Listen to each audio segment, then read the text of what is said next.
Hey YouTube, it's your friendly neighborhood Dungeon Master here, Zach Hall, restarting my video series, D&D Dungeon Master from 5th edition, attempts to learn Pathfinder Second Edition. I am reading the Pathfinder Second Edition core rulebook cover to cover, and doing it all here on my YouTube channel, giving my first thoughts and impressions, knowing that I do not know the system very well, though we are learning it as we go.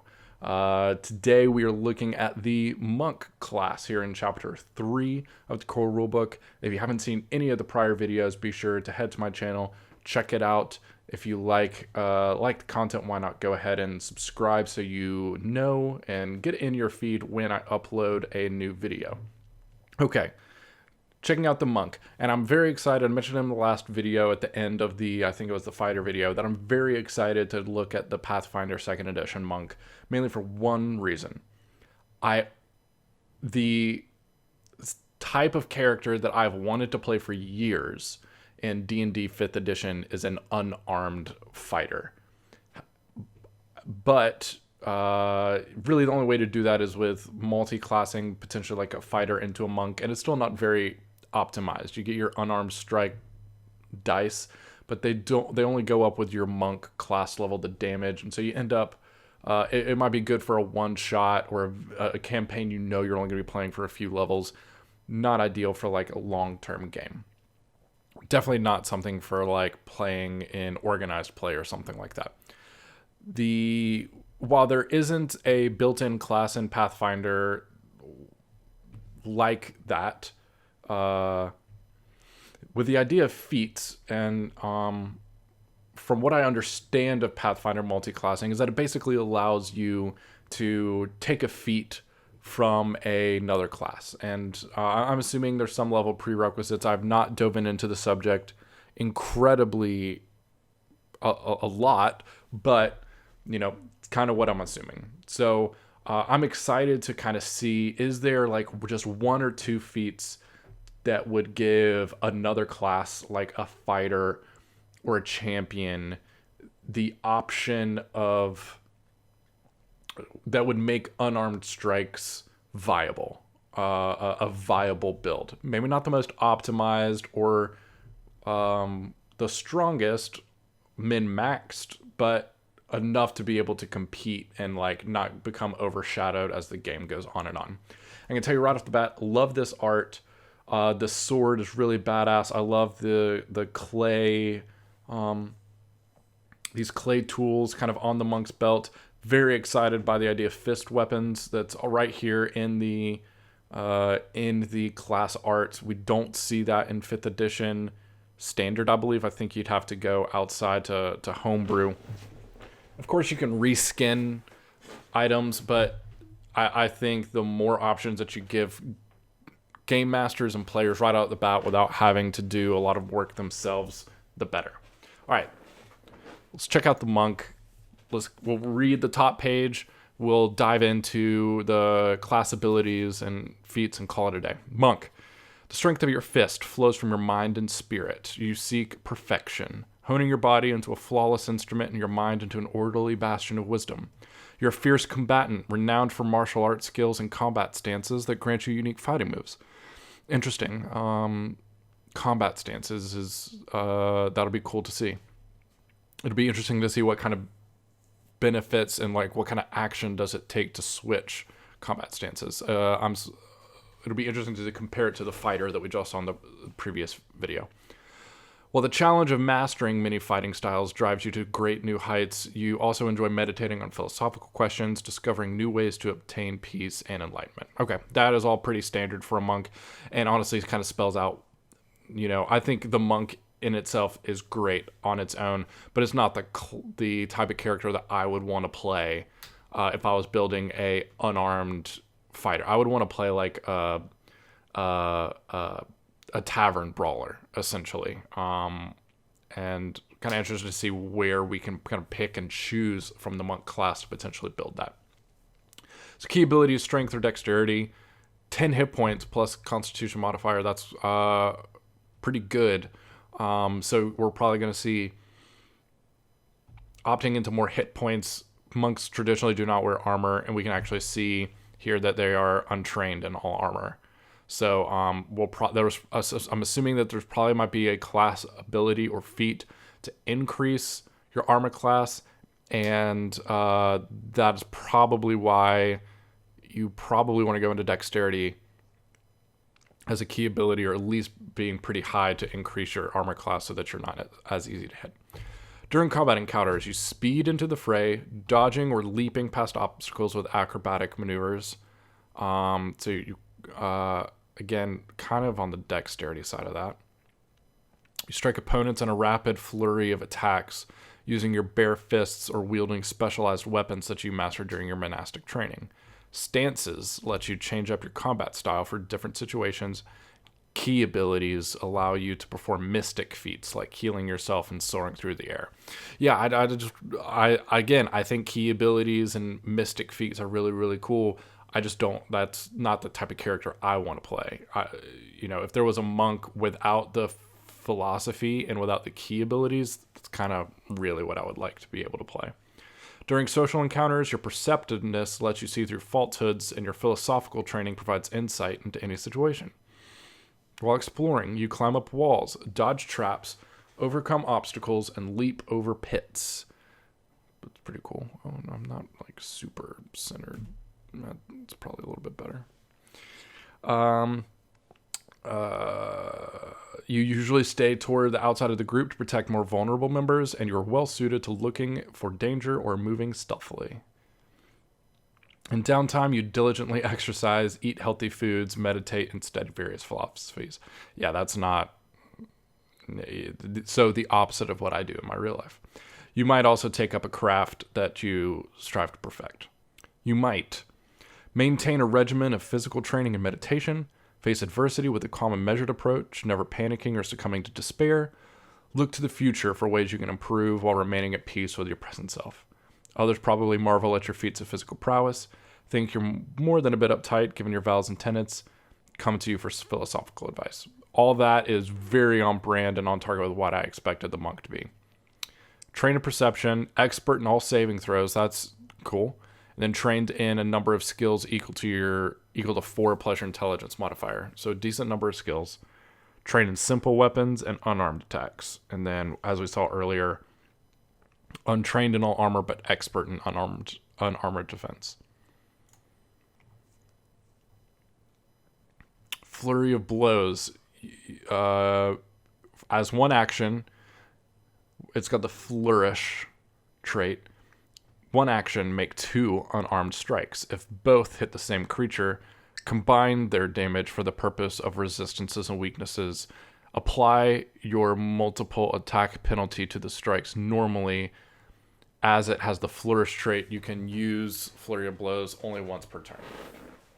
All right, that's kind of disappointing that the second strike still takes a -5. That's disappointing that the multiple attack penalty is normal, but we'll see if that gets altered at all moving forward. You know how to wield your fists as deadly weapons. Damage die for your fist changes to a D6 instead of a D4. Okay, so is a D4 the same for everybody? That's pretty cool.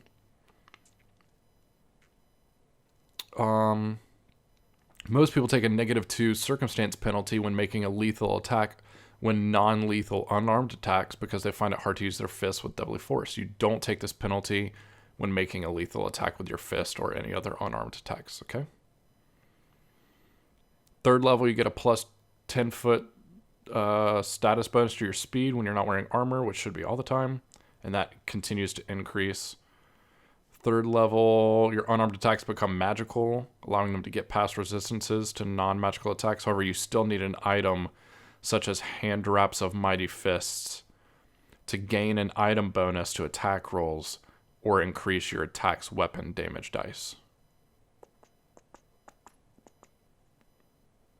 So it kind of seems like without taking any additional feats that we might see, 1d6 is it for that. And honestly, now that I'm thinking about it, Flurry of Blows and Powerful Fist are class abilities or class features that you wouldn't be if multi-classing is only through picking feats, like a first level feat or something like that. You're not going to be able to get access to that. So we'll have to kind of keep an eye on that as we kind of keep reading. Skill increases, ability boosts, the normal stuff. Perception expert 5th level. Proficiency rank at 5th level goes up for unarmed attacks. They go to expert. Master proficiency for 1 saving throw. 7th level, 2 additional damage with weapons and unarmed attacks in which you are expert.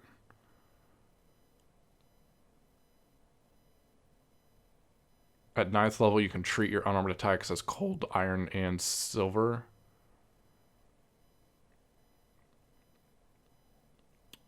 You can do another level up in saving throw. All right, let's read this call out. Everything else kind of looks pretty standard, just kind of leveling up proficiency bonuses. Without looking at a spreadsheet, I don't know off the top of my head like how quickly the proficiency ranks for something like the attacks. Like, is the monk getting faster proficiency than another class or slower than another class? We'd have to kind of go back and forth and check it out. I'm not super interested in doing like a spreadsheet comparison, spreadsheet experiment or spreadsheet comparison like that. Not really my style. I'm more interested in the flavor and general abilities than like, how quickly does my guy get access to master. Though I will say that that might require a mental shift on my part simply because proficiency bonus definitely plays a large role in 5th edition, but you don't see level 1 characters are, if you're doing the thing you're really good at, you're going to be rolling. If on the dice is good, you could get total rolls in the upper 20s, which is like just nuts. And D&D 5th edition. So yeah, that might be a mental shift that I have to make on my part.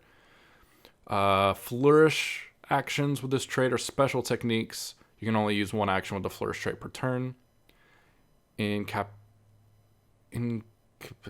Incapacitation. Sorry, I just had a total mental brain fart. Ability with this trait can take a character out of the fight, but when you use an incapacitation effect against a creature of higher level than you, you reduce the degree of success of your attack roll by 1 step, and the creature improves the degree of success of its saving throws for that effect by 1 step. Interesting. Key spells. So key is essentially a type of focus spell, and it costs a focus point to cast one of those focus spells. You can also regain a focus point by spending 10 minutes to refocus. When you first gain a key spell, you can decide if they're divine or occult, and then you become trained in spell attacks and DCs of that tradition. That's cool that you can pick to kind of flavor your own path. Let's check out Stance. Stance is a general combat strategy you can enter by using an action with the Stance trait, and that you remain in for some time. Stance lasts until you are knocked out, until its requirements are violated, until the encounter ends, or until you enter a new stance, whichever one comes first. After you take an action that has a stance trait, you can't take another for 1 round. You can enter or be in a stance only encounter mode. So that's similar to the fighter's fighting style. Unarmed attacks are treated as adamantine.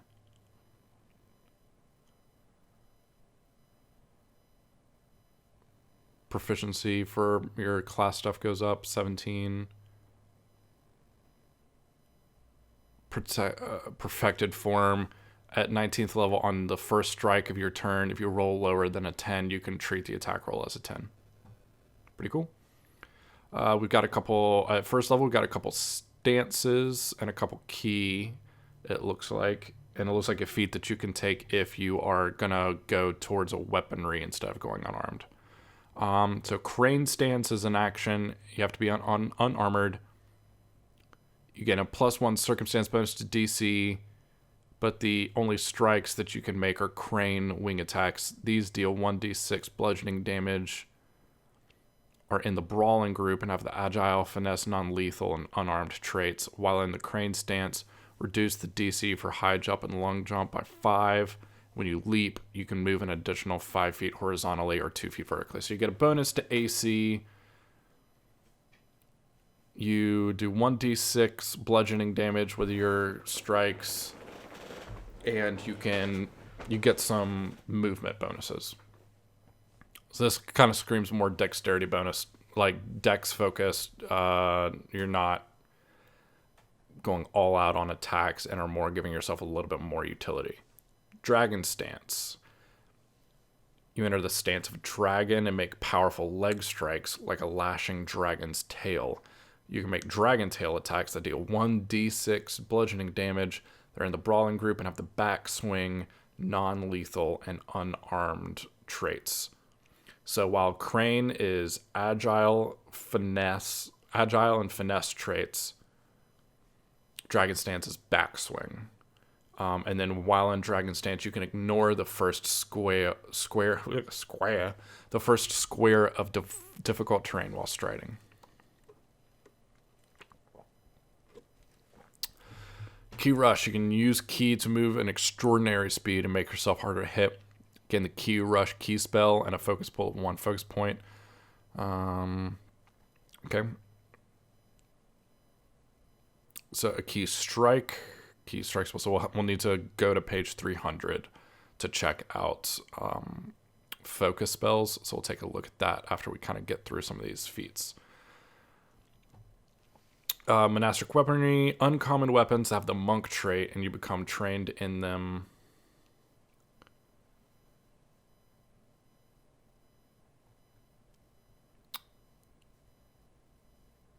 You can use melee monk weapons with any of your monk feats or monk abilities that normally require unarmed attacks, though not if the feat or ability requires you to use a single specific type of attack, such as crane stance. We got some more stances. Cool. Mountain stance. You are unarmored and touching the ground. So this is a dwarven monk-based stance, allowing you to strike with the weight of an avalanche. Only strikes you can make are falling stone, unarmed attacks. These deal 1d8 bludgeoning damage, brawling group, forceful, non-lethal, and unarmed traits. While a mountain stance, you gain a +4 status bonus to AC and a 2 circumstance bonus to any defenses against being shoved or tripped. However, you have a dexterity modifier cap of 0. Meaning you don't add your dexterity to your AC, and your speeds are all reduced by 5 feet. Mountain stance, great.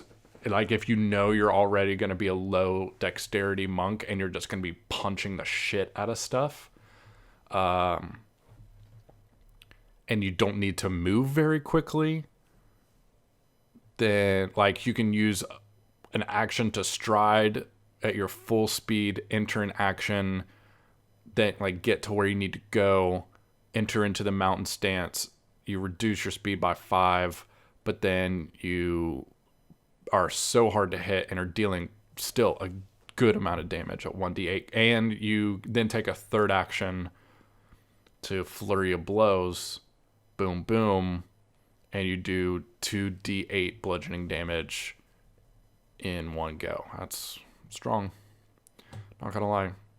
Though I guess the +4 is pretty, it's kind of tempered by the fact that it's I guess that's 14 if you're unarmored and you don't add your dex to it. Well, though, because you still would add your proficiency. So not as bad as I was thinking. Not great in not great in 5th edition, but Pathfinder, like, still totally fine, especially if you're not getting any kind of dexterity bonus. Like, might as well trade that off. Tiger Stance, you're unarmored. Tiger Claw attacks that deal 1d8 slashing. Brawling Group, Agile, Finesse, Non-Lethal, and Unarmed traits. On a critical success with your Tiger Claws, if you deal damage, the target takes 1d6 persistent bleed damage. And as long as your speed is at least 20, you can step 10, which I believe is just a free action. That's pretty cool. Wolf Stance, enter the sense of a wolf, low to the ground with your hands held like fanged teeth. You make Wolf Jaw unarmed attacks. These deal 1d8 piercing damage. Wow. Are in the Brawling Group and have the Agile, Backstabber, Finesse, Non-Lethal, and Unarmed traits. If you're flanking a target while in Wolf Stance, your Wolf Jaw unarmed attacks also gain the Trip trait.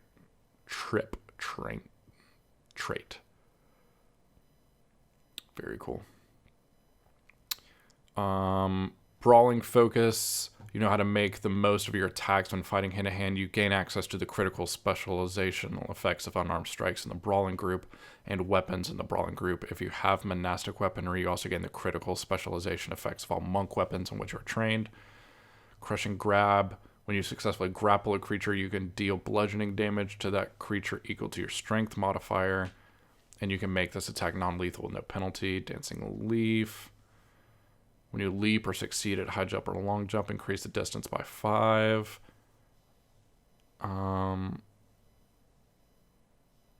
if you're adjacent to a wall, you don't take any damage from falling. Elemental Fist. When you cast Key Strike, in addition to the data types normally available, you can deliver the extra damage in the form of Gust of a Storm-Tossed Wind, Chunk of Stone, Flickering Flame, or a Crashing Wave of Frigid Water. Very cool. Stunning Fist. Prerequisites Flurry of Blows. So you can't take Stunning Fist while multiclassing, as far as I know. Because you have to have Flurry of Blows as a prerequisite, which is a class ability. So we've got Deflect Arrow. +4 circumstance bonus to AC against a triggering attack that you're aware of and are not flat-footed against. Flurry Maneuvers. You can replace one or both of your attacks during a flurry of blows with grapples, shoves, or trips. That's very cool if that, like, if you are really going after a grappling, like this type of build, where you're not going to be doing as much damage, but you are a big team player. Flying Kick. Guarded Movement. Even while moving, you gain a +4 circumstance bonus to AC against reactions triggered by your movement. So a +4 bonus to AC for things like attacks of opportunity. Standstill is basically a attack of opportunity that if you critical hit, you stop the target from moving. Wholeness of Body, which is a focus key spell that is some type of healing that we'll see in a second. Abundant Step, you can teleport yourself as a key spell. A Crane Strike.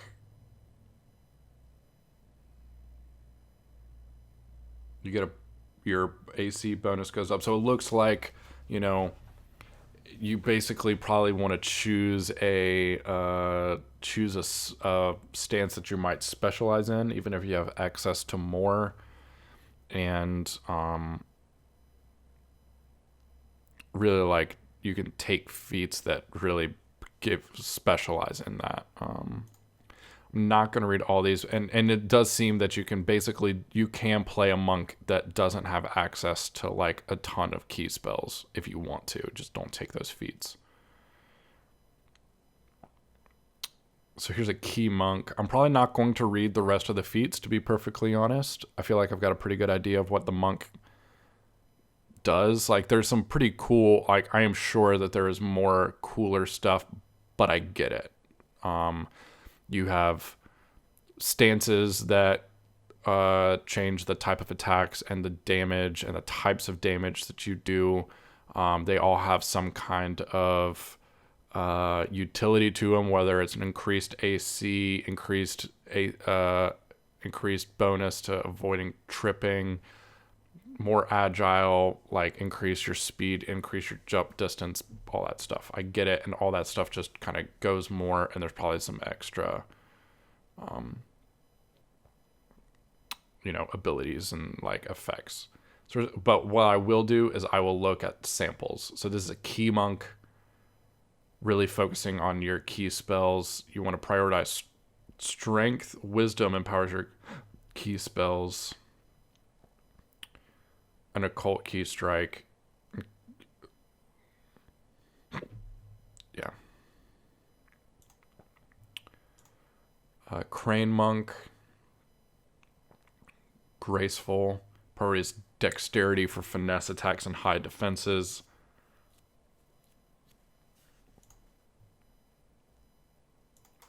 Oh, those were only two? Dang, okay.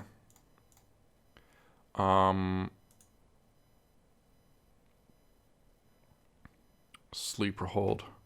You're one of those incapacitation actions. Disrupt key. At level 12, you can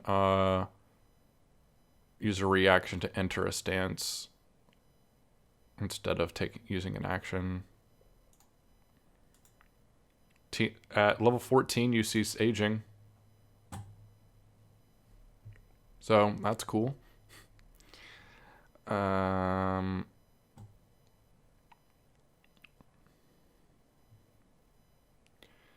Level 16 if you want to, and if you have kind of spread out your stances, you can use a free action to change stances. Quivering Palm key spell. Diamond Fists. Level 20. During quickness, you are permanently quickened, and you can use the extra action to stride or leap, or to provide one of the actions needed for a high jump or long jump. Okay. Fuse stances. You have combined two stances into a single stance all in your own. When you take this feat, choose two stances you already know and combine them into a single fuse stance. Give your new fused stance a unique name. When you enter your fuse stance, you gain all the effects of both stances, including requirements and restrictions. You can't fuse stances with fundamentally incompatible requirements or restrictions, such as the Iron Blood stance or Crane stance, which both require using only one type of strike. Okay. Impossible technique. It's a reaction where the trigger is an enemy attack hits you or fails a saving throw against an enemy, or you fail a saving throw against an enemy's ability. You execute a maneuver that defies possibility. If the triggering effect was an enemy's attack hitting you, the enemy re-rolls the attack roll and uses the lower result. This is the first instance I remember reading out loud of essentially what 5th edition was based around advantage and disadvantage. If the triggering effect was you failing a saving throw, you re-roll the saving throw and use the higher result. I'm going to roll back because there was a new stance, Ironblood stance, that was mentioned. And see, Ironblood stance at level 8, you enter a stance of impenetrable iron, refusing to yield to any blow. You make the iron sweep. Unarmed attacks, they're 1d8 bludgeoning, brawling group, non-lethal parry, sweep, and unarmed traits. While in the Ironblood stance, you gain resistance 2 to all damage, and the strength increases to 3 at 12th, 4 at 16th, and 5th at 20th. Yeah, that's pretty cool. Yeah, so I mean, this is all really, really cool. I'm going to need to dig in more into the multi-classing rules to see exactly what's up with, like, what exactly you can or can't do with multi-classing. But without Flurry of Blows,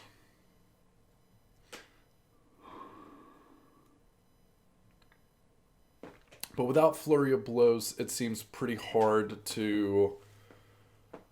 I mean, you can take a stance, but there isn't like just a class feat that you take to increase your bludgeoning damage or your unarmed attack damage if you wanted to just like dip 1 feat into monk.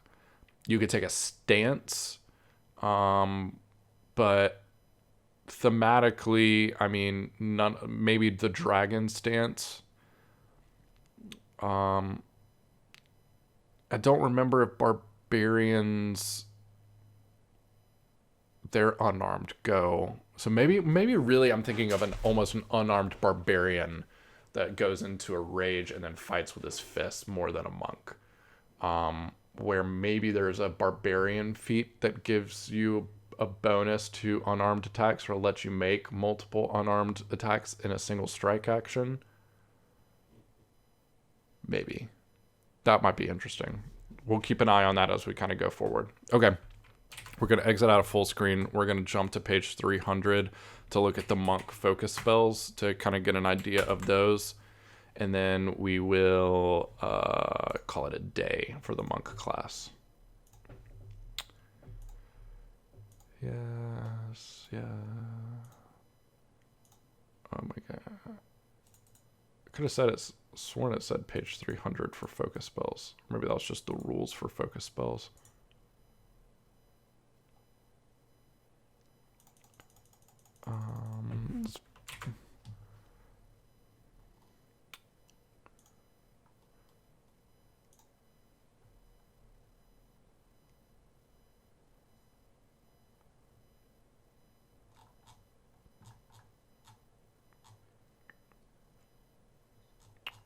What am I missing? Where's the list of... Oh, here we go. And here's another... All right.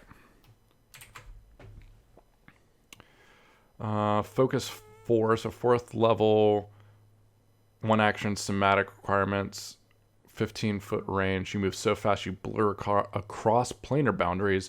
You teleport to a distance equal to your speed within your line of sight. And you have to move at least 15 feet. So that's the range, 15 feet or more. I was like, automatically just read 15 feet as the range. And that I was like, that doesn't make sense. Empty body, another teleportation, level 9, 2 actions, somatic and verbal. You turn ethereal with the effects of ethereal jaunt, but you don't need to concentrate. Cool. Key blast, 1 to 3 actions, areas of 15-foot cone or more. Unleash your key as a powerful blast of force that deals 2d6 force damage. If you use 2 actions, you can increase the size of the cone to 30 feet and the damage to 3d6. If you use 3 actions, you can increase the cone to 60 feet and the damage to 4d6. Each creature in the area must attempt a fortitude saving throw. Critical success, creatures on a successful save, they take half damage, failure, full damage, and is pushed 5 feet. Critical failure, double damage, and is pushed 10 feet. Then heightened damage increases by 1d6 or 2d6.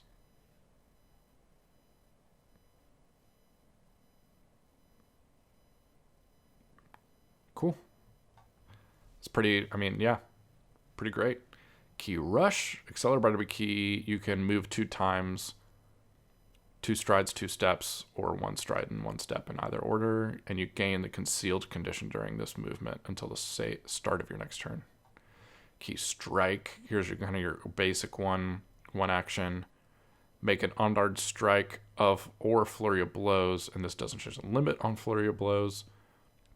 You gain a +1 status bonus to your attack rolls with those strikes, and the strikes deal 1d6 extra damage. And then they gain a following type: force, lawful, negative, or positive. Quivering palm, level 8. If you hit and the target's alive, anytime during the duration, which is 1 month, you could spend a single action, which has auditory and concentrate traits, to speak a word. You gain an angelic halo with an aura that increases... Wait, I was like, wait, this doesn't make sense. What happened? Oh my gosh. Quivering palm. To speak a word of death that could instantly slay it, the target must attempt a fortitude saving throw. On a critical success of their save, target survives, spell ends, and the target's temporarily immune for 24 hours. On a success, they're stunned 1 and take 40 damage, and then they're temporarily immune for 24 hours. On a failure, the target is stunned 3 and takes 80 damage, and the duration continues. But they are then temporarily immune for 24 hours against being killed by the Quivering Palm. On a critical failure, they die. That's what, level 8? Level 8. Monks, bro. Wholeness of body, you heal yourself. Chosen, you can either gain 8 hit points or 8 per level that you cast it as, or you can attempt to cure a poison or disease afflicting you. Then Wild Wind Stance, take on the stance of the flowing wind, sending out waves of energy at a distance. You can make wind crash unarmed strikes as ranged strikes against targets within 30 feet. They deal 1d6 bludgeoning, brawling group, agile, non-lethal, propulsive, and unarmed traits. They ignore concealment, all cover, and then while in the Wild Wind stance, you gain a +2 circumstance bonus to AC against ranged attacks. That's, very cool. And if you really lean into the key monk kind of focus, go into that stance, it's kind of, that's really cool. Then wind jump, 1 action, duration for a minute, and then you gain a fly speed. So you can fly at level 5. You must end your turn on solid ground or you fall. Okay, so you can just, fly to a spot. Still, though. Monks are really cool. End of the day. All right, that's the monk. I'm a little disappointed because I'm not exactly sure. I thought reading the monk and seeing its class abilities and feats were going to kind of spark this light bulb. That's not spark a fire or turn on a light bulb of how to build this kind of brawler, angry tavern fighter guy. Thought that was going to happen when I read the monk. It didn't. Some of that just might be my misunderstanding of the multi-class rules, which I'm sure you will let me know about in the comment section. We will get to that in a future video. I'm not, in any rush to get there. The monk is very on brand. There are several options based on whether you want to focus on multiple stances, focusing into a single stance, or focusing into key, or kind of, mixing in between some of those. Lots of cool options. If the idea of a philosophical fighter who is able to move in and out super calm and chill, if that appeals to you, the monk is totally for you. And it is very specific, which is good. Specificity is a good thing when it comes to character creation, especially in some of the classes. It's great for there to be overlap and, that kind of thing, but this is great. Really like it. But not all that different from a monk in 5th edition, just, more options because it's Pathfinder. So thank you so much for watching this video with me, my first look at the Pathfinder 2nd Edition monk class. If you liked the video, why not hit the thumbs up button and like it. If you're interested in more, subscribe and potentially even hit the bell icon to get notified whenever a new video goes up, or whenever I choose to do a live version of one of these first looks, which does happen pretty occasionally, just kind of depends on my schedule and what I'm feeling at the moment. More classes are coming up. I think the Ranger is coming up next, and I'm excited to see the differences between the much aligned 5th edition Ranger and the Pathfinder 2nd edition, to see kind of what the differences there are. I imagine I'm going to like the Pathfinder one better than 5th edition, but we'll see.